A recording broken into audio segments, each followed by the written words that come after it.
Évangile de Jésus-Christ selon saint Jean.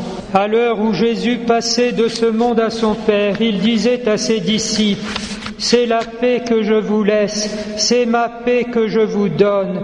Ce n'est pas à la manière du monde que je vous la donne. Ne soyez donc pas bouleversés et effrayés. Vous avez entendu ce que je vous ai dit. Je m'en vais et je reviens vers vous. Si vous m'aimiez, vous seriez dans la joie, puisque je pars vers le Père, car le Père est plus grand que moi.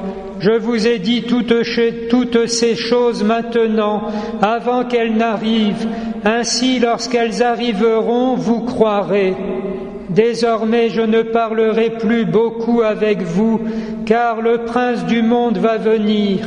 Certes, il n'y a rien en moi qui puisse lui donner prise, mais il faut que le monde sache que j'aime mon Père et que je fais tout ce que mon Père m'a commandé. » Chers frères et sœurs, au moment où nous préparons notre pèlerinage à Lourdes, on dirait que le Seigneur lui-même vient nous en parler, puisque les lectures de la messe d'aujourd'hui, providentiellement, attirent notre attention exactement sur les deux grâces principales qui nous serviront d'entrée dans le mystère du Seigneur Jésus et la grâce particulière de Lourdes.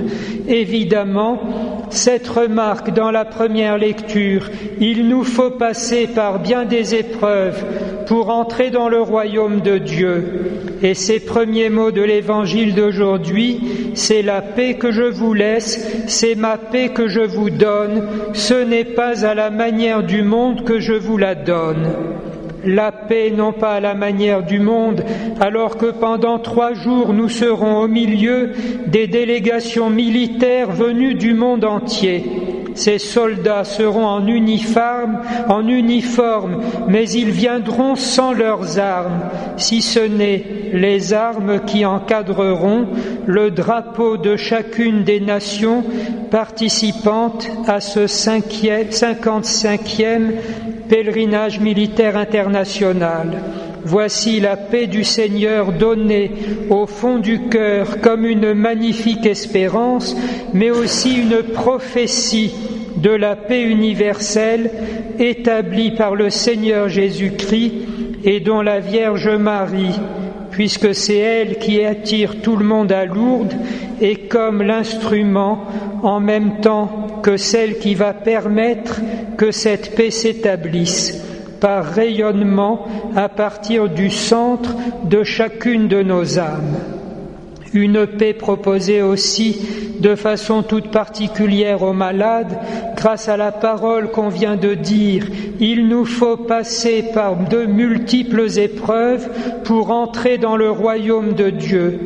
Alors que l'esprit du monde semble nous dire que la maladie est déjà une défaite et comme le signe d'un abandon, en tout cas d'une marginalisation, nous verrons à Lourdes que les malades sont au contraire au centre de toutes les célébrations et tout près du cœur de Dieu et de sa mère.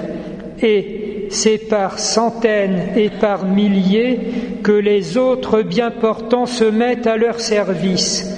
Découvrant ainsi la vérité de cette parole, c'est non pas seulement comme une promesse à venir, mais déjà comme un trésor que nous possédons, que nous est donné de nous mettre au service les uns des autres. Et encore, ne nous trompons pas aux apparences. Ceux qui servent les malades découvriront peut-être qu'en réalité ils reçoivent beaucoup plus de la part de ces personnes que l'on croit vulnérables, handicapées ou bien en détresse, comme si, étant les plus privilégiés et chéris du Seigneur, ils étaient les intendants de sa grâce. Les témoignages sont multiples. Ne pensons pas que c'est une simple parenthèse bienheureuse, c'est au contraire l'entrée dans le mystère même de l'Église et de la vie chrétienne que Jésus explique à la fin de l'Évangile par ces paroles extrêmement profondes touchant le mystère même de la rédemption. Voici qu'il vient le prince de ce monde, sur moi il n'a aucun pouvoir, mais il faut que le monde sache que j'aime le Père et que je fais comme le Père m'a commandé. Autrement dit, le mal est vaincu, la mort et le péché sont vaincus. D'où vient alors que nous ayons encore à souffrir? C'est le mystère de la croix du Christ à laquelle il nous permet d'être associés, afin que, bénéficiant du salut et de la résurrection et de la paix et de la grâce, nous en soyons aussi, à notre petite mesure, les artisans, d'où la réhabilitation et la paix et la simplicité et la fierté de tous les pèlerins à Lourdes, qu'ils soient malades ou bien portants, qu'ils soient militaires ou simplement civils. Le Seigneur réunit ses enfants à l'appel et dans le rayonnement de la Vierge Marie.